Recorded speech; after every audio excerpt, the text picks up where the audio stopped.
Hiya, I'm back today with the last bit of methods that we're going to do together online, which is secondary sources. So we know that secondary sources are not gathered by the research themselves. They're bits of information the researcher is simply using.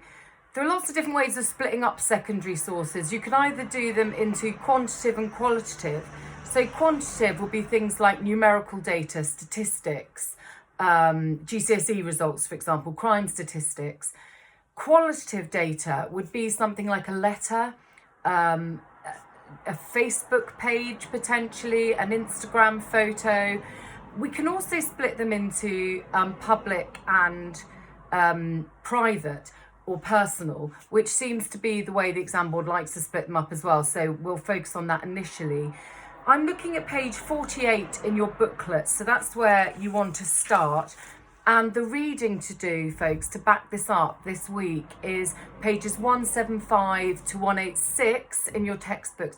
And can you focus particularly on content analysis? Because I'm not going to talk about that much today, but you need some brief notes on it. So can you make sure you get them done?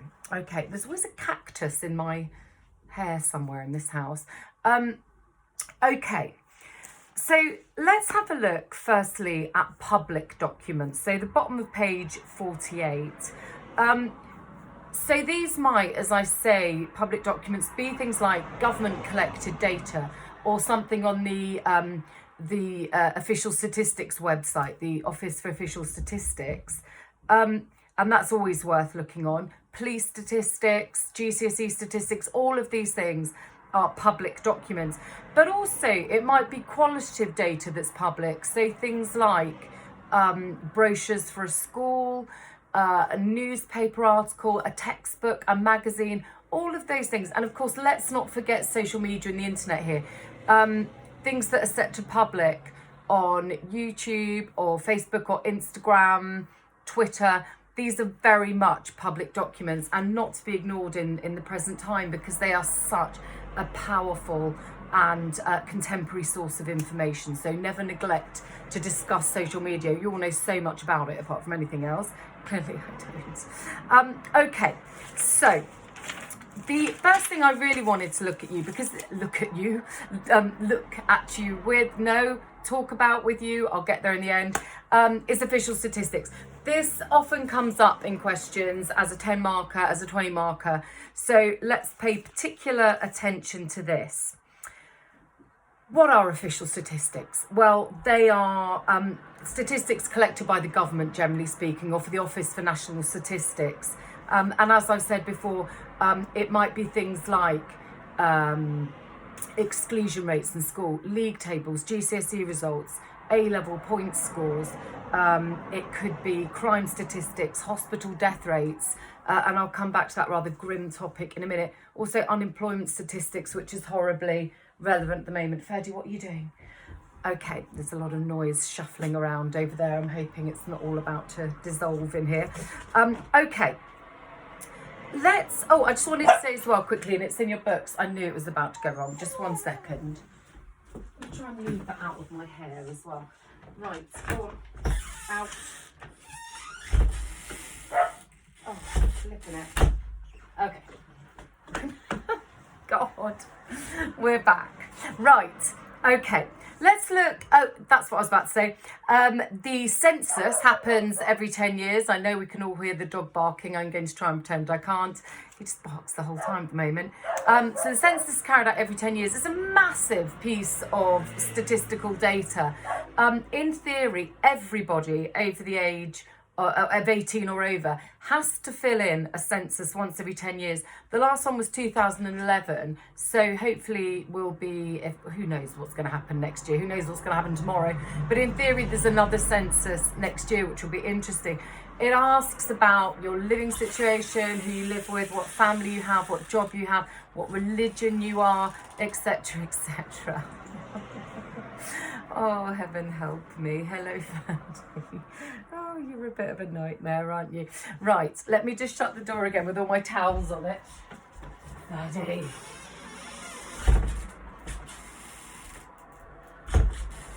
Oh my lord. I would love a house with doors that actually shut when you shut them, and with cupboard doors that don't fall off when you open them. Don't be a teacher if you want a posh house. Right, let's look at some practical advantages and theoretical and ethical advantages of using official statistics, and I'll try and give you some examples as we go. There's lots and lots of useful examples in the textbook you've got at home, so make sure you do the notes, please. They'll be infinitely useful. Hello, darling. Ferdy's trying to come. Just come here then. Okay, just sit with me or move off, okay? Yeah? What are you going to do? No? He's just going to stare at me. Are you just going to stare at me? Yes, you are. Silly doggy. Right, don't sit in front of my notes. The most obvious advantage, I think, of using official statistics is that in the age of the internet, they're so cheap and easy to get your hands on. It's got to be a big practical advantage for sociologists, many of whom may be really underfunded. You're lying right on the booklet again, Freddie. Come here so I can see it. Just come here. Come here. They're cheap and easy to get hold of. And, you know, particularly if you're being funded by a university, your budget may be really low. So having quick, easy, accessible, large-scale information might be extremely useful for the researcher. So that's a sort of simple, practical advantage. You are determined to wreck this, aren't you? Drop it. Drop it. Okay. Another really simple advantage is that official statistics gathered online can be, and I know we've talked about this word before, really useful formative research. And I hope you remember that formative research is a really kind of good and quick place for researchers to start. So let's say, for example, I wanted to look at the incidence of drug use in Cambridge. It doesn't really exist. However, if I wanted to find out a particular drug that was going to be of interest to me to look at the usage rates, a really good place to start would be to go on the Office for National Statistics, or I think I showed this before, police.uk, really interesting, police.uk, I'm sure that's what it's called.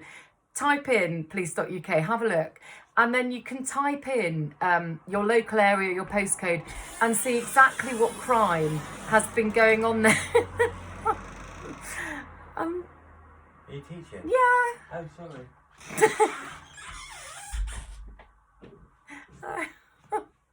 Exactly what crime's been going on there in the last month, and it's really interesting to see actually. Hills Road's a right old hotbed of dodginess. I hope it's none of you students.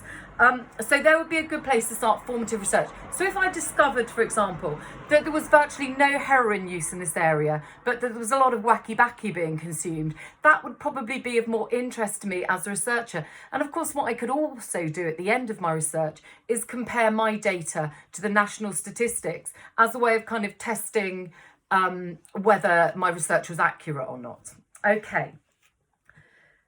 The other good thing about it is that you can spot trends and patterns in large-scale research, like GCSE results. I did have a hairband there. Like GCSE results. So, for example, you could spot since 1985, when it was the last time girls didn't do as well as boys, what's happened quite dramatically, the shift in gender success in GCSE statistics, or O-levels then to GCSE statistics, which is a sort of clear move for the girls to be doing rather better than the boys, although the gap is narrowing a bit at the moment.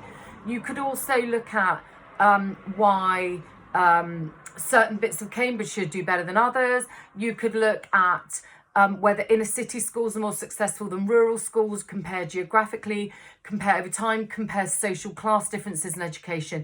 Large-scale statistics are invaluable for spotting trends and patterns. Of course, again, with crime rates, generally speaking, rates of crime tend to be rather heavier in urban, heavily populated areas, and you could look at those crime patterns as well. What else have I put? Another advantage is you could compare international statistics. I mean, this is not without problems. I mean, it is quite interesting to compare, for example, levels of religiosity in this country compared to other bits of Europe or the Middle East, etc. There are some things you can compare. We'll look at how that can be problematic by looking at the most topical issue at the moment, which is COVID-19, and how actually comparing our death rates and COVID-19 rates with other countries is hugely problematic. And I don't know how useful it is because I'm not a statistician, but I do know there's lots of problems with it. So all that we've said really shows that, in theory, official statistics should be highly reliable. They are standardised, heavily standardised, and accurately repeated every year. So again, in theory, you should be able to see what's happened to unemployment rates in the UK or your local area over the last 30 years online, if they are collected reliably. And again, there are some problems with that. Another advantage is that if the research is done properly by the government body, for example, there should be they should be hugely representative. The sample is going to be very big, should be very reflective of the target population that's looking at. It may even, with the census, is meant to be the entire target population of the over 18s in the UK. Now, we know that not everyone appears on the electoral register, for example, so may not be picked up by the census. And again, we'll look at the problems with that with crime rates in a minute. Ethically, really, these should be pretty sound. In theory, just by looking at GCSE rates, my back's hurting sitting on my bed. In theory, just looking at GCSE results online, nobody should be damaged by that process. Everyone's anonymous, there are no names. So official statistics, in theory, should be a very ethical way to do research. There's no deception, there's no problems with confidentiality, and there should be no harm and distress caused. Okay, all of that can be padded out by the notes you take in the book. But I'd like to go on to disadvantages now, which is on page, or the next page. So how come, oh, I'm looking at the wrong page there. I thought I was going backwards. My booklet, I don't know about yours, but my booklet's absolutely fallen apart in this process. So now I am on page 50, and I hope you found that as well. So what problems are there with official statistics? Well, just to pick up on one of the last things I said, are they really that representative? So you would hope that the crime rates that the government uses, given to them by the police force, should be hugely representative, that it shows all crime and criminal activity happening throughout the UK. Now, whilst they might do their best to do that, I think there are various problems with that. And that problem really is this thing called the hidden figure of crime. We think that only about 30% of crime is properly logged in this country. And the reason for so much of it being in this hidden or dark figure of crime is a complex one. But let's just think of some of the reasons the police may not even know about the crime. It was too petty to report. I mean, I don't even want to think about how many times I've lost my phone, my keys. I'm terrible. And mostly I just assume I've lost it. I may have been pickpocketed every time, I don't know. But you're unlikely to report it, because even if you think it's been stolen, you're probably thinking, what are the police actually going to do about that? Certainly in Cambridge, there is a massive problem with bike theft. And so many people I know haven't even bothered to report it because they know very little is likely to happen. Okay, other reasons it might not be reported. You might be scared of repercussions. You don't want to be called as a witness. You're worried about what the repercussions of reporting that crime might be. Most crime isn't spotted. Most people don't necessarily look out for criminal activity all day. And there's obviously, we know that police are dispersed quite thinly, so much crime won't even be spotted by police and recorded. Other reasons, we know, sadly, that a large amount of violent crime happens behind closed doors in the form of domestic abuse and sexual abuse. And that's extremely unlikely to be reported for, again, so many sensitive reasons: fear, guilt, trying to protect children, fear that nothing will be done if they do report it. I've now got pins and needles in my leg. I'm not doing very well here. Let me change. I'm going to kneel for a bit. Hello. So lots of reasons why, I don't know why I laughed in the middle of a discussion about domestic abuse. Apologies. Clearly it's a horrible topic. I'm trying to think of other reasons that things may not be reported to the police, and you may be a victim of crime without realising it. So, for example, if all the some sort of corporate crime, let's say if all of the petrol stations, now actually petrol's going down in price quite a lot in the middle of the COVID crisis, every cloud.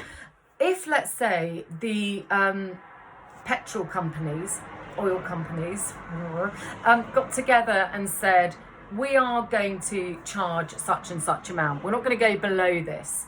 If you all stick to it, we're all going to do better. We won't have to keep putting our prices down. Now, that kind of price fixing is clearly illegal, but actually we don't know how much of it happens, I suspect. And there's no way you'd know you're a victim of that crime. There's so many crimes we might not know we're victims of.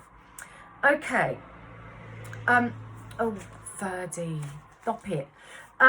So that was, are they representative? Are they reliable? Well, remember, statistics being reliable needs them to be standardised every year, accurately standardised every year, however often they're collected, and therefore accurately repeatable, so you can really spot reliable trends and patterns.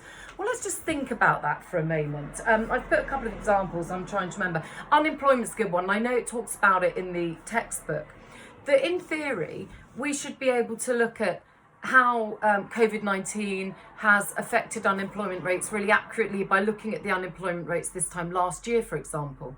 However, unemployment as a thing is a movable feast, and governments often redefine what they mean by unemployed, presumably in order to make themselves look rather better, because obviously you want unemployment figures to look quite low.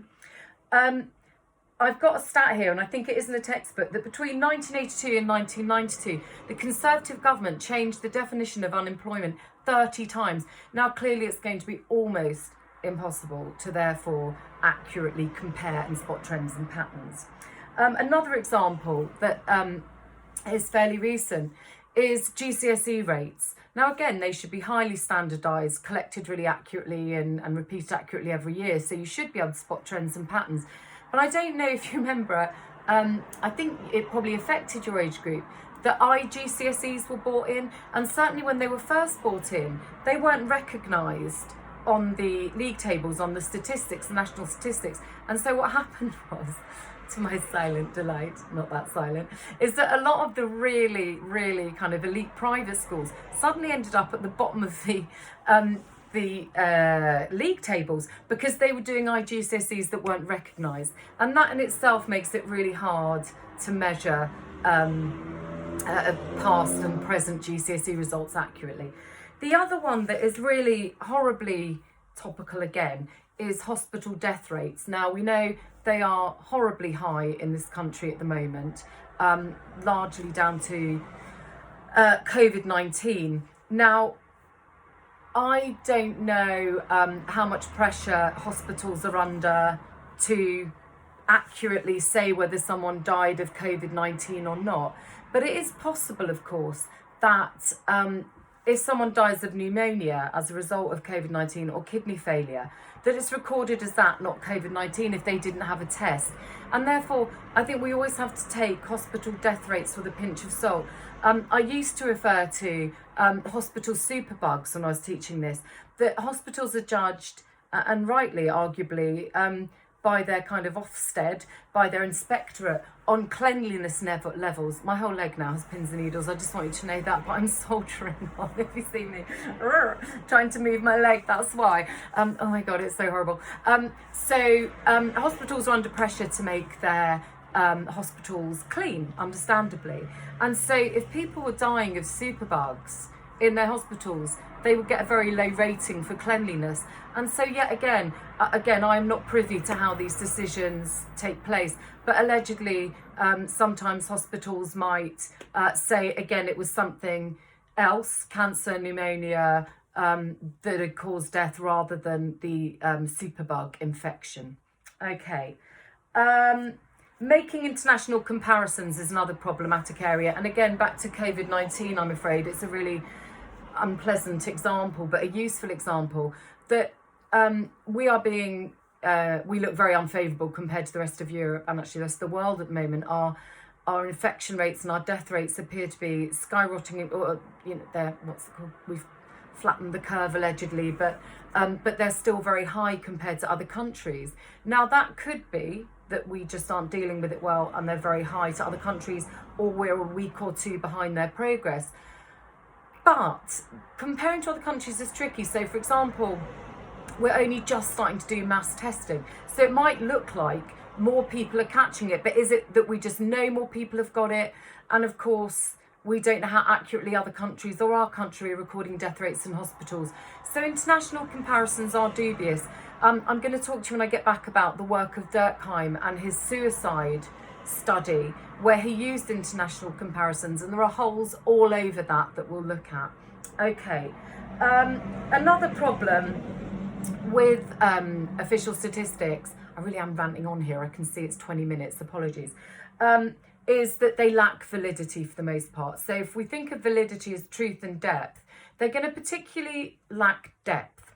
So we know that, really unpleasant statistic again, that there seem to be more deaths of BAME individuals in this country, so British and ethnic minority groups. No, is that right? Have I said that right? Certainly ethnic minority groups in this country, Black and Asian. I can't believe I'm a sociology teacher and I've got that so wrong. You can all have a go at me and send me the right answer. I do apologise, but I'm trying to deal with this.